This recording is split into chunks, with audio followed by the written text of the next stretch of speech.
Hi, and welcome to Learn WordPress. In today's session, we are going to look at how we can improve our SEO rankings. But what is SEO? Search engine optimization refers to techniques that help you make your website rank higher in search engine results. The aim is, of course, to get more visitors to your site organically. Search engines send bots to a site to crawl through it and find out what the content is about and where the site links to. They also check out what the images are about, test if the site loads quickly, and also investigate if the layout of a site is accessible and good for mobile devices. Once they are done crawling, bots figure out keywords from your site and then record these keywords in the search engine database.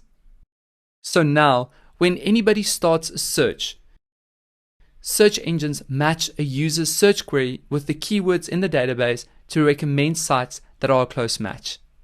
Let's look at some tips that we can implement.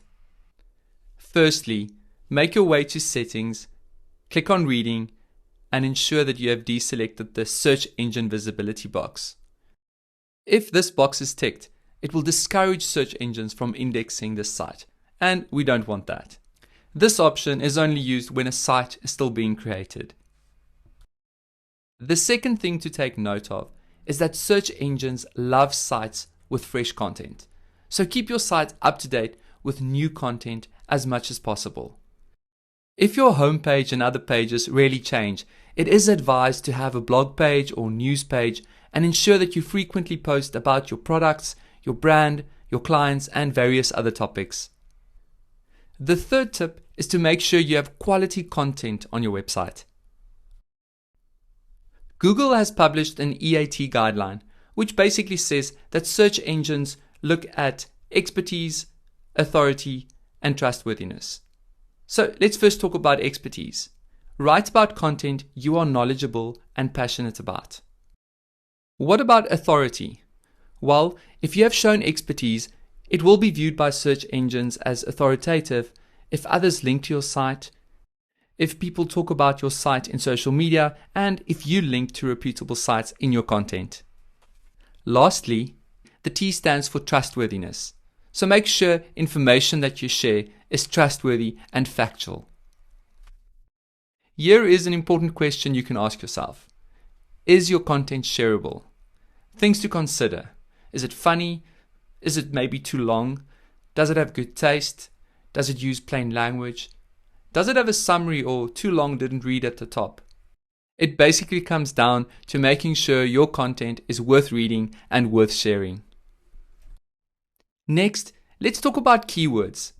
Keywords and keyword phrases in your content make it easier for people to find your site via search engines. A well-optimized site speaks the same language as their audience, so to speak. We therefore need to know what folks are searching for and include those words or phrases on our pages and in our posts. Keyword research will help you know what keywords people search for when looking for similar sites. You can use free tools such as WordStream or Google Keyword Planner to find those keywords that you can use in your content. The way you would go about finding keywords is to type the domain name of sites that are similar to yours. This will give you a hint of what words people use to search content on that site. Once you have identified these keywords, use them in your site's content. Search engines will prioritize what your content is titled when they decide keywords. But you can also use them in excerpts, headings, and content. The way it is laid out here is generally the priority in which you want to use keywords. Remember to use keywords naturally and to avoid keyword stuffing or overusing keywords, as this will damage your SEO. Let's talk some more about linking. Search engines will travel through your links to understand your site structure and to look for more content. So link to other posts already on your site, as pages that are linked multiple times are considered more important by search engines. Also remember to set external links to sites that are reputable and also have good EAT, expertise, authority, and trustworthiness, as this will make your site more credible as well.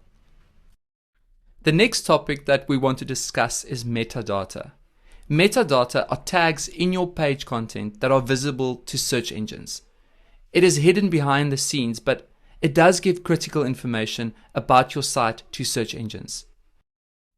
You might not have known this, but meta descriptions is the information shown below each individual search result. Metadata is automatically created by WordPress, so it's not easy to edit directly.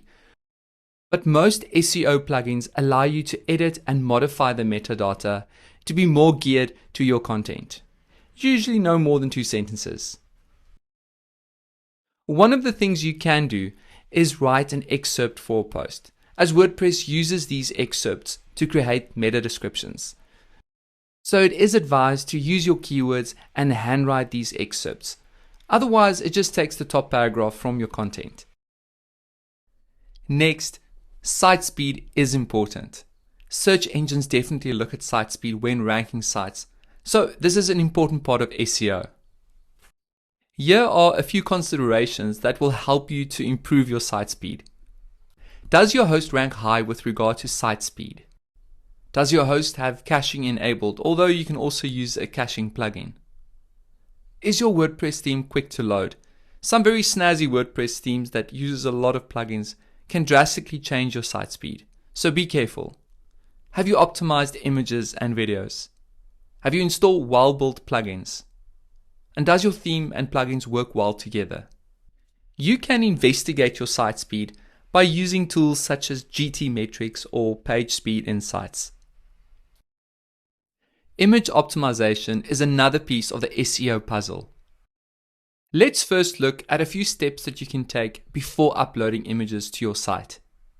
Number 1, choose a good file format, such as PNG, JPEG, or WebP. In this example, I'm using the open source website Squish to change the file format for free.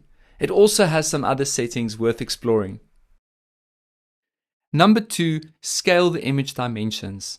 Images that are too large will be resized when it shows up on people's browser and will affect the loading speed of your site.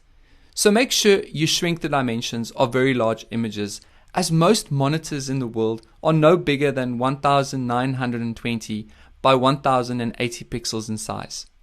Luckily, WordPress does make 3 different size variations when you upload an image, but that large image still takes space up on your server.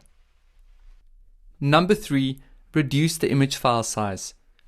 You want to reduce the file size of images without reducing the quality. You can use programs such as TinyPNG or also Squish. And lastly, rename the image file so that it explains what the image is about. When an image has been uploaded to WordPress, it is advised to add alternative text or alt text and a description of the image. Search engines place a high value on alt text, and they use this information to understand the context of an image, what the image is about, and the purpose of the image. Images should also have alt text for accessibility purposes. You also want to ensure that at least one of your images has your keyword or key phrase as part of the alt tag. The second last tip is about creating a sitemap. It is something search engines use. It is like a map or roadmap that helps search engines to figure out where all content is on your website. Sitemaps don't boost search ranking, but it does help search engines navigate the content on your site. Most SEO plugins will generate a sitemap for your site automatically, so it's not something you have to code if you are not able to. Finally, let's talk about local SEO to optimize your site to show higher in local search results, especially if your customer base is primarily located in the same city or metropolitan area. There are a few things that you can do. Do some local SEO keyword research, add your contact information in your footer or contact page, post localized content, and get local backlinks, meaning get local sites to refer or link to your site. All the best as you endeavor to improve your own SEO rankings, and visit Learn WordPress for more tutorials and training material.